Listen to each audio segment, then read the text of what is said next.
Hey guys, today we are going to talk about one of my favorite things to do in math, and that is multiplying fractions by whole numbers. The reason why it's one of my favorite things is because I really think that you guys are going to be able to rock it out. So first of all, I'm going to talk about how to change. Oh, I guess it helps if you get a marker that works. Sorry about that.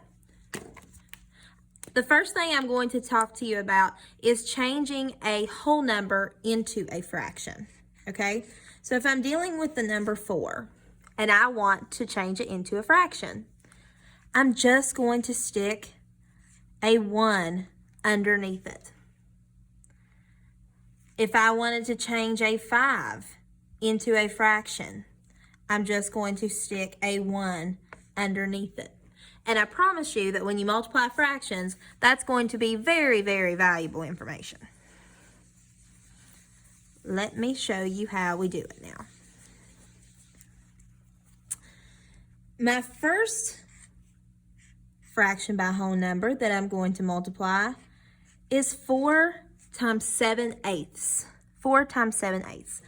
Now, you can't actually multiply a fraction by a whole number, but you can multiply a fraction by another fraction.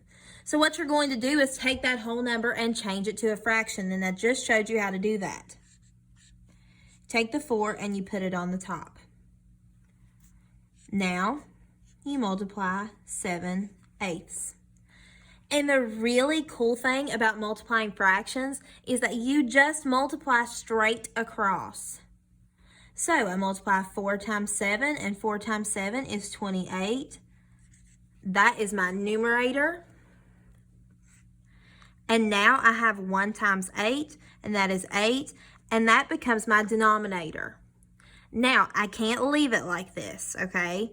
Remember how we reduce our fractions and we change them to mixed numbers?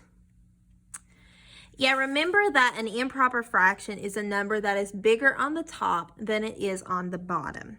When we are left with a fraction like that, we take our denominator and we see how many times it goes into our numerator.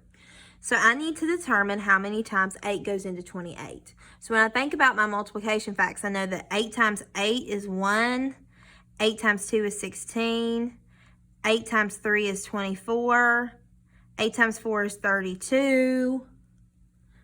So the closest I can get to 28 without going over is 24. So that means that 8 goes into 28 3 times. So that means I have a 3. When I do 8 times 3, I get 24. So when I'm putting 24 into 28, there's 4 left over.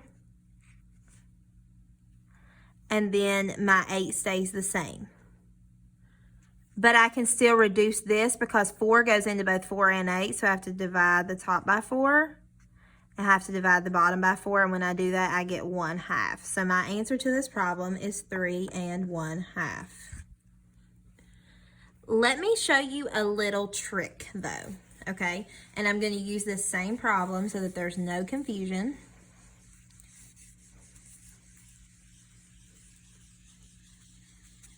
So remember, we multiplied our fraction by a whole number. Remember that when we change a whole number to a fraction, we just stick a 1 underneath it because 4 goes into 1, or excuse me, 1 goes into 4 4 times, so that represents the whole times 7/8. Now, when we're multiplying by fractions, guys, like when we did 4 times 7 and we got 28, that's a really, really big number, and that makes it really hard to reduce. So one thing that you can do is look crossways. Okay, I'm comparing my 1 to my 7 and my 4 to my 8. If you look diagonally and there's a number that can go into both of these numbers, that's not 1, of course, because, well, hang on. If you look both ways and there's a number that can go into both of these, then you divide that out and make the number smaller. It's like you're reducing a fraction before you do it. So let me show you. Like, is there a number that goes into both 4 and 8? Absolutely, we just talked about it when we solved it. 4 goes into 4 and 4 goes into 8. So I can divide 4 by 4 and I can divide 8 by 4 because the same number goes into both of them. When I divide 4 by 4, I get 1. When I divide 8 by 4, I get 2. So I cross these out. I bring down my new problem. And it doesn't matter now that this is a 2 and this is a 7 and this denominator is smaller than my numerator. It doesn't matter. I just reduce these fractions before I do the problem so that when I multiply, my answer is smaller and I don't have to reduce as far. 1 times 7 is 7. 1 times 2 is 2. 2 goes into 7 3 times because 2 times 3 is 6, and there is 1 left over, and then the 2 stays the same. Now, I did not show you this trick to confuse you. I showed you this trick because it is a way to reduce your fraction and make it smaller before you get all the way to the end, and then you have to keep reducing. Let's try a different problem. Hope that's not confusing. If that confuses you, if crossing those out confuses you, then please just do it the regular way. So I've got 5 nights times 12. And remember, when I'm multiplying a fraction by a whole number, guys, just stick a 1 underneath that whole number because it's the same thing, guys. 1 goes into 12 12 times. It represents the same thing as if it's a whole number. I'm not changing anything. So if I just want to multiply straight across, I would do 5 times 12 and get 60. And then I would multiply 9 times 1 and get 9. Now I need to see how many times 9 goes into 60, so I need to know my multiples. So I'm going to go 9, 18, 27, 36, 45, 54, 60. Oh goodness, what is wrong with me? Sorry guys. 54 and then 63. Sorry, I am crazy today. So my multiples of 9. So I know that 9 goes into 60. 1, 2, 3, 4, 5, 6 times. And so 6 becomes my whole number. When I take 54 into 6, when I take 54 into 60, I have 6 left over. 9 stays the same. Now, with 6 nights here, I know there's a number that goes into both 6 and 9, and that number is 3. 6 divided by 3 is 2. And 9 divided by 3 is 3, so I'm left with 6 2/3.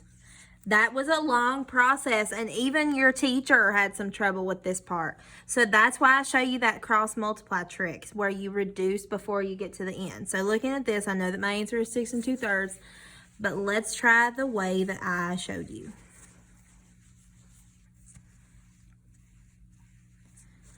All right, I can't do 5 and 1 because the only number that goes into both 5 and 1 is 1. And if I divided 1 by 1, I would still get 1. And 5 divided by 1 is still 5. So that doesn't change anything. But is there a number that goes into both 9 and 12? When you think about your multiplication facts, it should go ding, ding, ding, ding, ding. I know a number that goes into both 9 and 12, and that number is 3. So I have to divide the 9 by 3, and I have to divide the 12 by 3. Notice how I am going diagonally. It's not side by side. It's not up and down. It's diagonally. You look at the numbers diagonally. So when I divide when I divide 9 by 3, I get 3. So I'm going to do 5/3 because that becomes a 3. When I divide 12 by 3, I get 4 because I know that 3 times 4 is 12, and then the 1 stays the same. So now I just multiply straight across like I regularly would. 5 times 4 is 20. 3 times 1 is 3. When I'm thinking about my multiplication facts, I know that 3 goes into 20 6 times because I know my multiplication facts, and I know that 3 times 6 is 18. That's as close as I'm going to get. When I do 3 times 6 and get 18, there's 2 left over. And then the 3 stays the same, 6 2/3. That is how you multiply a whole number by a fraction.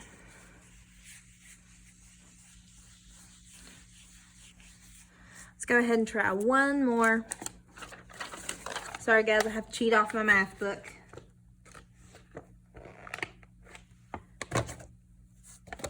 All right. Let's try 3 times 2/5.